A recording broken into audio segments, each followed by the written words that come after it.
আমার কাছে ঘর হচ্ছে একটা শান্তির জায়গা। সারাদিন পরিশ্রম করে যেখানে আসলে আপনি একটু রিল্যাক্স অনুভব করবেন। হ্যালো, আসসালামু আলাইকুম এভরিওয়ান। কেমন আছেন সবাই? আই হোপ সবাই ভালো আছেন। আমিও আছি আলহামদুলিল্লাহ ভালো। নতুন দিনের নতুন আরও একটা ব্লগ ভিডিওতে যশোরের মেয়ে হেনা চ্যানেল থেকে আমি হেনা আপনাদেরকে ওয়েলকাম করছি। কাছে কিংবা দূরে যে যেখান থেকে বসে এই মুহূর্তে আমার ভিডিওটা ক্লিক করেছেন, আমি আশা করব আপনারা সবাই ভালো আছেন, সুস্থ আছেন। প্রতিদিনকার মতো আজকের ভিডিওটাও সকাল থেকে শুরু করেছি। অফ ক্যামেরাতে নাস্তা তৈরি করেছি, খেয়েছি। আজকে ভিডিওতে আমি খুব দরকারি কিছু কাজ শেয়ার করব, যেটা হয়তো দেখলে আপনাদেরও উপকার হবে। তাই একটু কষ্ট করে হলেও ভিডিওটা দেখবেন। আমি আজকে আমার খাটটা সুন্দর করে পরিষ্কার করে নেব। আসলে এখনকার যে খাটগুলো আমরা ফার্নিচার যেগুলো ঘরে ব্যবহার করি, অনেক ডিজাইন থাকে, আর ওইটাই ডিজাইনে এতটা পরিমাণেই ধুলা থাকে যা যতই আপনি মোছেন না কেন পরিষ্কার হয় না। তো মাঝে মাঝে এরকম একটা সুন্দর ব্রাশ দিয়ে যদি আমরা সব ময়লাগুলো একটু একটু করে ঝেড়ে নেই, তাহলে না একদম নতুনের মতো চকচকা হয়ে যায়। তারপরে পুরান একটা কাপড়, নরম কাপড় দিয়ে সুন্দর করে মুছে নিলেই কিন্তু খুব অল্প সময়ে অনেক পরিষ্কার হয়ে যায়। আমিও কিন্তু আজকে আমার এই রুমের খাটটা সুন্দর করে পরিষ্কার করে নিয়েছি, আর তারপর আমার পছন্দের একটা বেডশিট বিছিয়ে দিয়েছি। দেখেন এখন কিন্তু অনেক সুন্দর লাগছে। যে কোনো জিনিসই আপনি যখন সুন্দর করে গুছিয়ে পরিষ্কার করে ব্যবহার করবেন, তখন কিন্তু তার অনেক গুণে সৌন্দর্যটা বেড়ে যায়।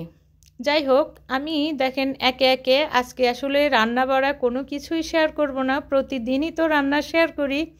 তো আজকে আমি খুব সহজ কিছু কাজ শেয়ার করব। আসলে এই কাজগুলো প্রতিনিয়ত করা হয়, তারপরেও আজকে একটু আপনাদের সঙ্গে শেয়ার করব আর হচ্ছে কথা বলবো। আমরা কিন্তু ভিডিও দেখে অনেক অনেক আপুদের কাছ থেকে অনেক কিছুই শিখি। কিভাবে করলে কাজ সহজে করা যায়, কিভাবে করলে আপনার সংসারে উন্নতি হবে, আপনি অনেক কিছু গুছিয়ে নিতে পারবেন অল্প সময়ের মধ্যেই, এটসেট্রা এটসেট্রা অনেক কিছুই কিন্তু আমরা জানতে পারি। তো যাই হোক, আমি দেখেন কথা বলতে বলতে আমি এই রুমের সব যে ছোট ছোট জিনিসগুলো থাকে সেগুলো নামিয়ে সুন্দর করে মুছে আবার জায়গায় রেখে দিয়েছি। আর ফাইনালি রুমটা কিন্তু অনেক সুন্দর লাগছে। যখন আপনি পরিষ্কার একটা জায়গায় যাবেন, দেখবেন না অটোমেটিকই আপনার যেমন ভালো লাগবে, তেমন কিন্তু আপনার চোখেরও একটা শান্তি হবে। আমি সবগুলো একবারে জিনিস মুছে সুন্দর করে বিছনাটা ঝেড়ে ঘরও ঝাড়ু দিয়ে দিয়েছি, আর এই তো এখন পাপোশটাও দিয়ে দিয়েছি। জায়গায় থাকলে কখনোই কোনো কিছুর সমস্যা হয় না। আমি কিন্তু আসলে এখন রোদের কিন্তু ওরকম তাপ নেই, তো আমি এই জিরাগুলো যেহেতু ধুয়ে দিয়েছিলাম, তো ধুয়ে দেওয়ার পরে কিন্তু এতটাই হচ্ছে শুকাই নাই। আজকে 2-3 দিনেরও বেশি হয়ে গেছে রোদে দিতে দিতে, তারপরে হচ্ছে একদম মচমচা হয়ে গেছে। আর আমি এখন এই যে প্লাস্টিকের এই জারটাতে তুলে রেখে দিব। আর এইভাবে করে এখন আর কোনো সমস্যা হবে না, অনেক দিনই থাকবে, আমি একটু একটু করে ব্যবহার করতে পারবো।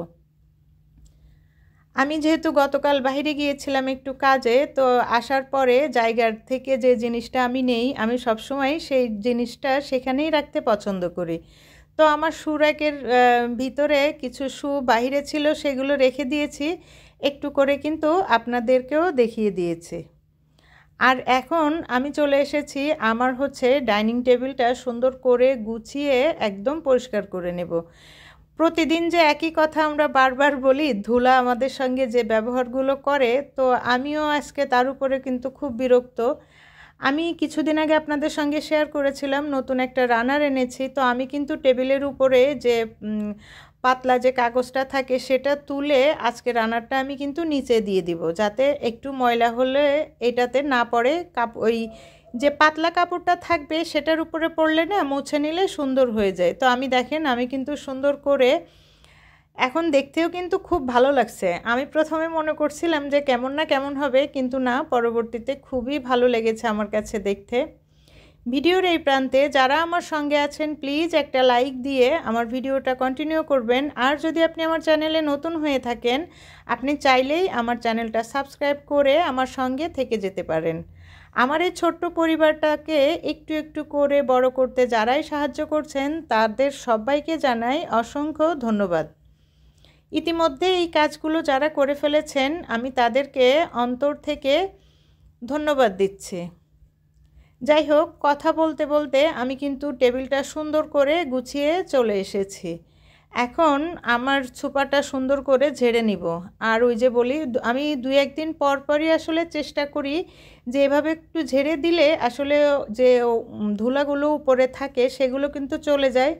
আর আপনার প্রতিনিয়ত কিন্তু কিছুদিন পর পর ধুয়ে দিলেই হয়ে যাবে, এতটা কষ্ট হবে না। যেহেতু আমার সংসারের যত কাজগুলো আছে সবই আমার নিজ হাতে করতে হয়, তো আমি সবগুলো তো আর একটু একটু করে প্রতিদিন করতে পারি না। এক একটা দিন এক একটা জায়গা আমি সুন্দর করে গুছিয়ে নেই। আর আজকে হচ্ছে আমি আপনাদের সঙ্গে খুবই মজার একটা কাজ শেয়ার করব। সেটা হচ্ছে, দেখেন আমাদের বাসাবাড়িতে এখন কিন্তু একটা ট্রেন্ড চলে এসেছে, প্রচুর পরিমাণে আর্টিফিশিয়াল এই ফুলের গাছ, টব, অনেক ফুলও থাকে। আমরা কিন্তু সেগুলো ব্যবহার করি, কিছুদিন পর পর হচ্ছে যে ধুয়ে একদম দেখা যায় কি যতই আমরা ধুই পরিষ্কারের জন্য, ধোয়ার পরে হচ্ছে গিয়ে ফুলগুলো নষ্ট হয়ে যায়। তো আমি আসলে যে পদ্ধতিটা অবলম্বন করি সেটাই আপনাদের সঙ্গে শেয়ার করব। এই দেখেন, আমি কিন্তু প্রতিটা ফুলের উপরে এইভাবে করে একটা কাগজ দিয়ে রাখি। আর দেখেন আমার ফুলগুলো কিন্তু একটুও কোনো ময়লা নেই। আমি খুব কাছ থেকে দেখিয়ে দিচ্ছি, একদম মনে হচ্ছে যে যেমন নতুন কিনে আনলে যেরকম থাকে ঠিক সেরকমই। তবে আমি কিন্তু মাঝে মাঝেই এই কাগজগুলো চেঞ্জ করে দিই। অনেক আপুদেরকে দেখি মাঝে মাঝে হচ্ছে ফুলগুলো ধুয়ে শুকিয়ে নেয়, তবে আমি কিন্তু ফুলগুলো ধুই না, এই কাগজগুলোই শুধু চেঞ্জ করে দিই। কিন্তু আরও একটা বিষয় হচ্ছে যে আমার বাসায় যখন কোনো গেস্ট আসে বা নিজের কোনো প্রোগ্রাম থাকে তখন কিন্তু আমি এই কাগজগুলো তুলে সরিয়ে রাখি। যেহেতু বাসায় আমরা নিজেরাই থাকি, তো আমাদের চোখে কিন্তু আর এই কাগজটা আসলে এতটা পরিমাণেও ভারী না, আপনি কিন্তু হঠাৎ দেখলে বুঝতে পারবেন না। দেখেন সব ফুলগুলো একদম সুন্দর রয়ে গেছে, কোনো ময়লা নেই, কোনো একটু নষ্টও হয় নাই। তো যার কারণে আমার এই ফুলগুলোর কিন্তু অনেক বয়স হয়েছে। এখন হয়তো আপনারা মনে করতে পারেন যে আমি হয়তো কোনো কিপটা বা অন্য কিছু, আসলে তা না। আমার পছন্দের জিনিসগুলো এভাবে অবহেলায় অযত্নে নষ্ট হয়ে যাবে, ওইটা না আমার খুবই কষ্ট লাগে। আমার এই ফুলগুলো আমার খুবই পছন্দর। শুধু এই ফুলগুলো না, আমার সংসারের প্রতিটা জিনিসই আমার অনেক পছন্দ। আমি খুব খুঁজে খুঁজে তারপরে কিনি। হয়তো আপনাদের কাছে ভালো লাগবে না, সবার চয়েস তো আসলে এক না। তো আমি আপনাদের সঙ্গে একটু শেয়ার করি যে আমি এই কাগজগুলো কিভাবে নেই। এটা হচ্ছে যে আমরা যখন শপিং করি সেই প্যাকেটগুলাই, আর এটা এতটা পরিমাণেই যে একদম হালকা, এখানে বোঝার কোনো উপায় নাই যে আপনি উপরে কোনো কাগজ দিচ্ছেন কি দেন নাই। তো আমিও কিন্তু এই দেখেন, এখন কি দেখা যাচ্ছে যে এটার উপরে কোনো কাগজ আছে, কিন্তু এখন এই দেখেন এইখানেও একটা কাগজ দেওয়া আছে। আপনি হঠাৎ দেখলে বুঝবেনই না যে এখানে কি আছে। তো আমি যেহেতু বাসায় আমরা যখন থাকি তখন এই প্রতিনিয়ত এই ধুলার যন্ত্রণা থেকে এগুলোকে একটু রক্ষা করার দায়িত্বও তো আমার, তাই না? তো আমি এইভাবে করেই সুন্দর করে ঢেকে রাখি। তো আপনারাও কিন্তু চাইলে এই পদ্ধতিটা অবলম্বন করতে পারেন। এটা আসলে কোনো খারাপ কিছু না। এটা হচ্ছে যে আপনার পছন্দের জিনিস আপনাকে সেভে রাখতে হবে, পরিষ্কার রাখতে হবে, তাই। যাই হোক, আমি কিন্তু সুন্দর করে আপনাদেরকে দেখিয়ে দিয়েছি। হয়তো আপনারা অনেক কিছু মনে করতে পারেন, এখানে কোনো কিছুই মনে করার বিষয় নেই। আমি যেভাবে করি সেটাই আপনাদের সঙ্গে শেয়ার করেছি। এটা আমার কাছে মনে হয় এটা ভালো, খারাপ কোনো কিছু না। যেহেতু গেস্ট আসলে দেখবে না, তাহলে তো খারাপের কোনো কারণই নেই। আমি অফ ক্যামেরাতে দুপুরে গোসল করেছি। তারপরে হচ্ছে আমি কিছুদিন আগে আপনাদের সঙ্গে শেয়ার করেছিলাম যে আমি হচ্ছে যে চিংড়ি মাছের বড়া তৈরি করে ফ্রোজেন করে রেখেছিলাম, সেগুলো ভেজে নিয়েছি। আর হচ্ছে কিছু তরকারি ছিল, সেগুলো দিয়েই দুপুরে খাওয়া শেষ হয়ে গেছে। আর এখন হচ্ছে একদম সন্ধ্যাবেলা চলে এসেছে। আজকে সন্ধ্যায় আমার খুব ঝাল কিছু খেতে ইচ্ছা করছিল। তো ঝাল আসলে এই কোরিয়ান যে নুডলসগুলো আমার কাছে খুবই ঝাল লাগে এবং অনেক ভালো লাগে। আমার তো এটা খুব পছন্দ, আর আমি একটু এরকম নরম করে খেতে ভালোবাসি। তো আমি দেখেন আমি যেভাবে রান্না করি সেটাই আপনাদের সঙ্গে একটু শেয়ার করলাম। তো রান্নাটা না খুব মজা হয়েছিল। আর ঝাল ছিল। আর আমি কিন্তু রান্নার পরে একটু উপর দিয়ে এভাবে একটু চিজ দিয়ে দিচ্ছিলাম যাতে টেস্টটা আরও বেশি ভালো হয়। আজকের আসলে নুডলসটা এতটাই মজা হয়েছিল, আমি তো অনেকগুলোই খেয়ে নিয়েছি।